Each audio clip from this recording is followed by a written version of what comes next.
Hi, Scorpio. Welcome to Higher Source Tarot for your Law of Attraction Tarot and Oracle card readings for March 2024. These readings are for all Scorpio, Sun, Moon, Rising, and Venus. Today we will have both a money and a love reading. We're going to start with the money reading first, but I have attached a Law of Attraction message in the description box if you're interested in that one. But let us begin here. What advice do you have for Scorpio, please, to attract financial abundance and prosperity? What does Scorpio need to know about money, please? All right, we will lay out the cards here, and then we're going to pull a Moonology Manifestation Oracle card. These have already been shuffled. Oh, I like this one. You've got full moon in Leo, go wild. All right, so we're going to see what the cards have to say to go along with that. You've got the 10 of Cups, the Hanged Man, the Knight of Cups. Now, it's a money reading, so don't get too, caught up on the watery energy. It's really about more wish fulfillment than anything else. Just one major arcana here. But I'll tell you what, you've got, with the Page of Pentacles, good news on the way financially. You have an offer coming in. Now, with this 10 of Cups, this is a rainbow after the storm. So if you went through some trials and tribulations and you kind of ironed things out, perhaps you got in a good place with money, maybe you were in a good place at your job, I do feel like you have a little bit of a turning point, and it's not a challenge. It doesn't feel like a challenging energy as much as it feels like it's the next step to move on. So even if you lived in a house for a long time that you said, yeah, this was my forever home, but now I want something different. I want to downsize so I can travel more. Or perhaps I want to move closer to water. Wouldn't that be nice? I do get that. Somebody moving with their heart's desires, or even towards your family. If you moved away for a while, I get it that way too. And, to somewhere that you wanted to go explore and experience. I heard somebody has moved to 3 different places. Okay, so I feel like with this Hanged Man energy, there's an epiphany, a waking up.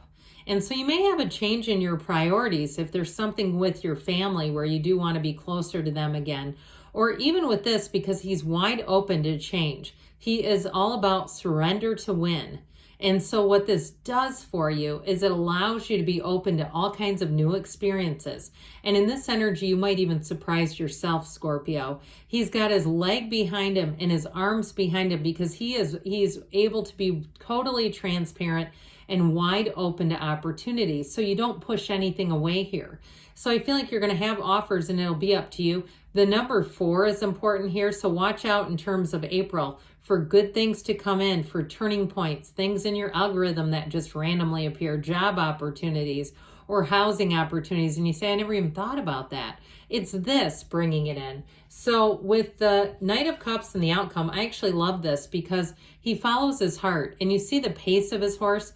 He's moving forward eagerly. There's nothing holding him back. He's not worried. He's not afraid. He's saying this is right on track. So I feel like you have an opportunity, whether it's a job offer, a move, or both together, where you're going to say, this is the thing for me. This is it. I know this is what I want. And you'll have absolutely no reservations with this. And in terms of jobs, either will anyone be working with you or hiring you. Now, it does say go wild. So if you are thinking of working for yourself, I do feel like with this advice, part of this is he is highly ambitious. This energy is very optimistic. It's like you're a glass overflowing, not even, I was going to say half full. You're a glass overflowing attitude in this. So don't let anybody talk you out of your dreams, okay? This is about saying, not only do I have dreams, but he does the research. He does what he needs to do to understand it better, to hone his craft. It could be more training for some of you. This is also about training. I get it that way too. So let's see what the Fortune Oracle wants to tell you. You've got the Owl. I like this one.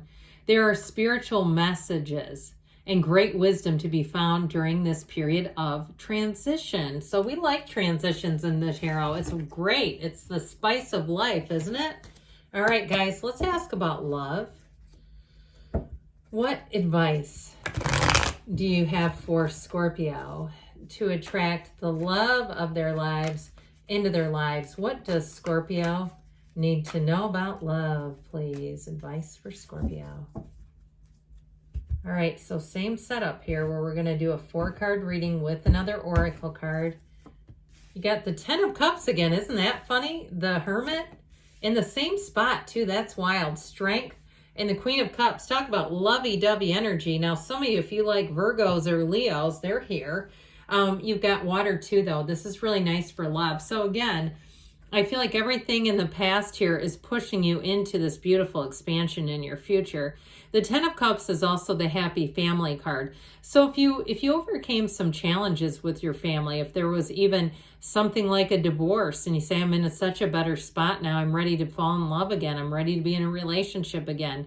I do feel like with this 10 of Cups, it signifies making gains, getting yourself on course, on the right track. Because again, that rainbow after the storm does indicate that it was what is like a successful recovery. So if you went through something challenging, I feel like you're primed and ready to go. Now, I will tell you with the Hermit energy here, and you have great wisdom here. And you may also be attracting someone who is a great seeker. I feel like they have wisdom beyond their years. Maybe perhaps an old soul, somebody though who also has lived through some things in life. And so this is somebody who is, I feel like too, they've had enough healing, so they're not ceaselessly talking about their trauma and their saga. Okay, and that's not, in the beginning of a relationship, it's like, oh boy, you need a little more time in the cooker there to get yourself in a place where you're ready to be in a relationship. Not this person, okay? This is somebody too who really understands themselves. This energy for both of you is know thyself. And so it's one of those times, I've told this story before, about 6 years ago. I went and sat up in a very high elevation on a rock by myself in Sedona, Arizona. I swear to God, you guys, that changed my life. I sat there and meditated and asked, and it was like something out of a movie or something. I get that though. I get that level of energy, like really understanding yourself. And so with the Strength card, boy, are you attracting a match. The energy of this is such profound love and compassion, but trust. Okay, and if we don't have trust in a relationship, it doesn't matter if there's love. It can't last. This is the kind of relationship where the two of you are meant to be together. You have somebody here that it will be with you no matter what. And it is somebody, when they say something, they mean it. And there's somebody that you'll find that it's like an instant connection. It's like you don't even have to explain yourselves. You can read each other vibrationally. So this Queen of Cups says, be loving, follow your intuition, know that you're worth it, know that you're a lovable person, and know that there's a relationship here that is like this, that comes straight from the heart. So if there's a conversation that needs to be had too, I hear it straight from the heart. So what a beautiful reading for you. Let's see now what the Whispers of Love want to add in. The only thing that is real is love. Shift your focus back to love. So if you're in a challenging space, if your energy you feel is coming in as something lower than love, right? Frustration, anger, resentment, any of the above. It's really getting back into that place that the only thing is real is your divine energy, and that is love. Souls don't get mad at other souls. It's the mind that does all that stuff. So I love you too, Scorpio, and I'll be back again soon.